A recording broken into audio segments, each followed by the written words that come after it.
Greetings, Saints. I trust everyone's weekend is going well. I wanted to remind everyone that we are in a season when we are inviting the Lord to bring us more deeply and more intimately into communion with Him, and in that communion to allow His presence, His healing presence, to enlarge us and to release us from those areas that have hindered us from all that He has for us. In Psalm 133, we're told that there's a beholding.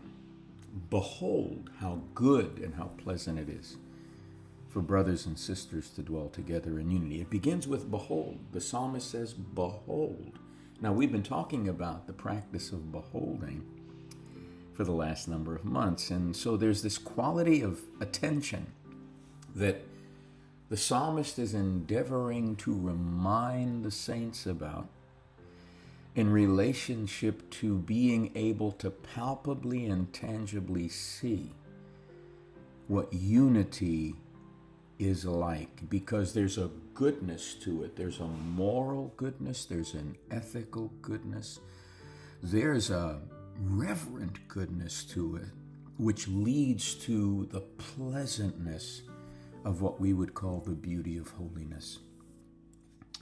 And ultimately, the picture of Aaron being anointed as high priest is a picture of Christ as our anointed high priest, and as we as the body partaking of that anointing and knowing our place in those connections from the head to the feet of the body, and allowing that anointing to govern every area of our lives. Beloved, I want to just say something to us as a way of making us aware of the season we're in. As far as the church in the West is concerned, and maybe even in the East, this is a day of reckoning. It's a day when God is saying, I am looking for a people that are indeed embracing of moral and ethical and spiritual goodness, so that I can bless them with the life of my very presence, my being, the triune life of the very Trinity. And I think there's a sense in which most people are shocked when they see things that seem to contradict. Well, this ministry is successful. Look at all the people. Look at all the money they're taking in. Beloved, that has nothing to do with the blessing of God. Honestly, we have this so reversed in the current culture. We're a culture that's built on the myth of money and power and influence. And it has seduced us. We're like the sharks in the water that laugh and say, what's water? We don't realize we're such a part of that myth that we equate those kind of blessings with what God is up to. God does bless what Jesus teaches us and how we abide in Jesus. And what we need to realize is that the mystery of iniquity and the nature of evil is so deep that if we're shocked by it, it's an indication of how little we understand it, both in terms of how it works in us and how it works in the larger arena. We're called to be invoking the blessing of the Lord that makes rich and adds no sorrow.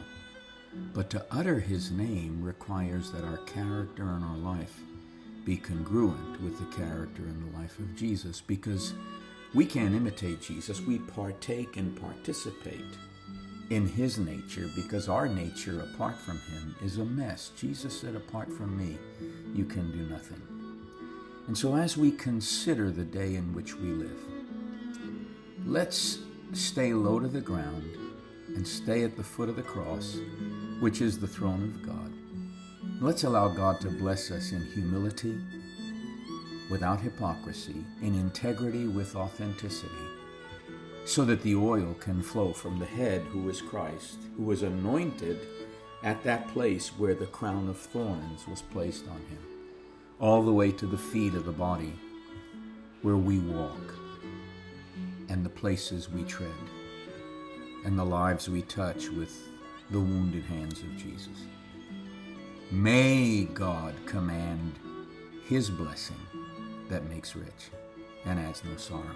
And that blessing is that we get to share in the life that is the Father, the Son, and the Spirit.